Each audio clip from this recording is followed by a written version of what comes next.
এবার ভয়ানক গতিতে এগিয়ে আসছে ভারী বৃষ্টি। গত কয়েকদিন ধরে পরিষ্কার আকাশ থাকলেও এবার কিন্তু কালো মেঘ ঘনিয়ে আসছে বাংলার বুকে। কিন্তু ঠিক কোন এলাকায় কালো মেঘ ঘনিয়ে আসবে এবং কোন দিকেই বা ভারী বৃষ্টি হবে তা নিয়ে এই ভিডিওতে আপনাদেরকে বিস্তারিতভাবে জানিয়ে দেব। আপনি ভিডিওটি অবশ্যই শেষ পর্যন্ত দেখবেন।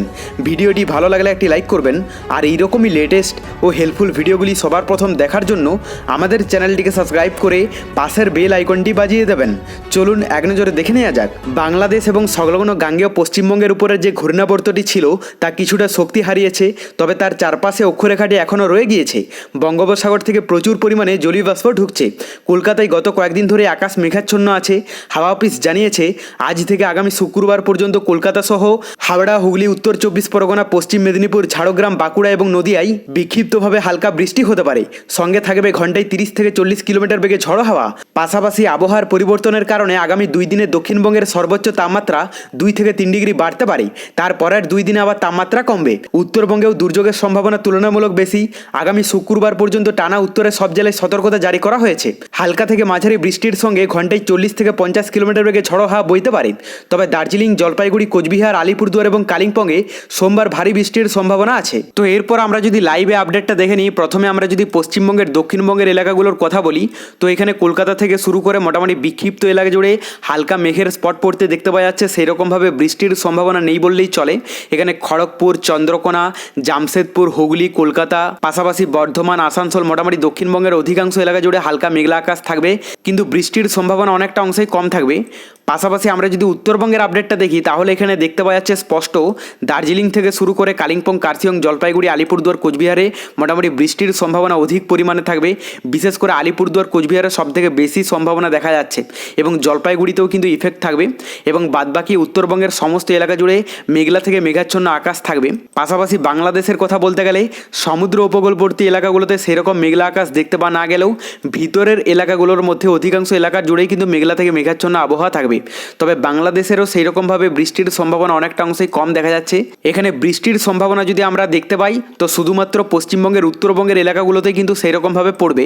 বাদবাকি দক্ষিণবঙ্গের এলাকাগুলোতে সেরকমভাবে নেই এবং বাংলাদেশেরও কিন্তু সেরকমভাবে কোথাও নেই। তবে মেঘলা আকাশটা থাকবে, দক্ষিণবঙ্গের পরিমাণে অনেকটাই কম থাকবে, তবে বাংলাদেশের পরিমাণে একটু বেশি থাকবে। মানে বেশিরভাগ এলাকা জুড়েই কিন্তু মেঘলা থেকে মেঘাচ্ছন্ন আবহাওয়া দেখতে পাওয়া যাচ্ছে।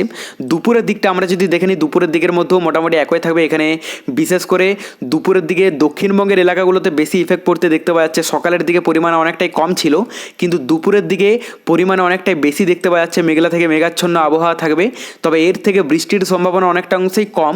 কিন্তু উত্তরবঙ্গের যদি আপডেটটা দেখা যায়, উত্তরবঙ্গের মধ্যে দার্জিলিং থেকে শুরু করে কালিম্পং, কার্শিয়ং, জলপাইগুড়ি, আলিপুরদুয়ার, কোচবিহারের আবহাওয়া মেঘলা থেকে মেঘাচ্ছন্ন আবহাওয়া থাকবে, আর এখানে বৃষ্টির সম্ভাবনাও রয়েছে। তবে এই বৃষ্টির সম্ভাবনাটা আস্তে আস্তে শিফট হচ্ছে। মানে সকালের দিকে বিশেষ করে উত্তরবঙ্গের এলাকাগুলোতে সবথেকে বেশি পরিমাণে পড়তে দেখা গেছে, কিন্তু দুপুরের দিকে সেটা শিফট হয়ে বাংলাদেশের দিকে ঢুকতে দেখা যাচ্ছে।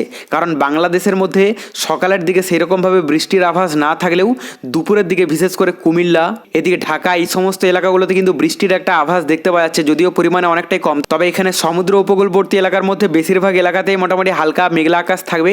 শুধুমাত্র বরিশালে কিছুটা বৃষ্টির সম্ভাবনা দেখতে পাওয়া যাচ্ছে। এরপর আমরা যদি তাপমাত্রাটা দেখে নিই, তাহলে এখানে দেখতে পাবো নতুন কোনো চেঞ্জেস এসেছে কিনা। প্রথমে আমরা যদি পশ্চিমবঙ্গের দক্ষিণবঙ্গের এলাকাগুলোর কথা বলি, তো এখানে কলকাতাতে 32 ডিগ্রিতে চলে যাবে এবং বাদবাকি বেশিরভাগ এলাকার তাপমাত্রা থাকতে পারে 31-32 ডিগ্রির মধ্যে। 33 ডিগ্রি থাকবে বাঁকুড়াতে।